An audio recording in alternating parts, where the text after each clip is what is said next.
Pails and rails for ankle dorsiflexion. So you're going to get yourself set up in a position that you can achieve end range ankle mobility, so the knee is far over toe as possible. You need to be comfortable in the rest of the setup, so you need to find a position that is okay to be here for a sustained period of time.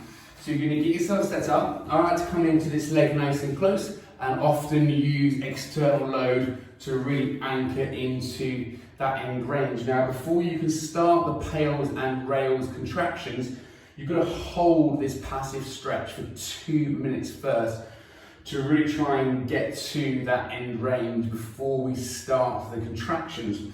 Now, the key to the contractions is really being able to irradiate force through your entire body. We're going to be ramping up to some very high threshold percentages of ankle pressure. So if you're not gripping through your abdominals and really kind of bracing the rest of your body, you won't be able to generate as much force in the lower body. So it's important to make sure you do really understand that need to irradiate. So let's say we've done 2 minutes.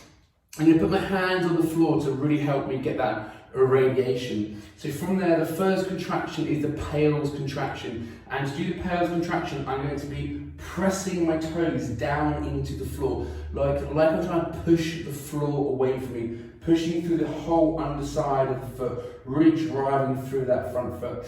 So from there, we're going to start at a 10% effort.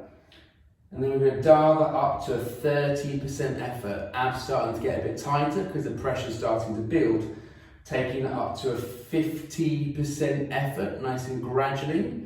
Then ramping that up to an 80% effort. Now, irradiate as hard as you can, and then go for one all-out effort, 100% for 10 seconds. So we go hard as we can for 10, 9, really driving that foot hard into the floor, 8, 7, 6, keep pushing, 5, 4, 3, 2, then you gradually dial the contraction down to the point that you're relaxed, and then you instantly try to contract the tissue on the opposing side of the joints. Now I'm contracting, and imagine I'm pulling my foot up towards my knee. I'm trying to close the angle on the regressive side of the joint to get myself further into ankle dorsiflexion. Squeeze this tissue as hard as you can for 10 seconds.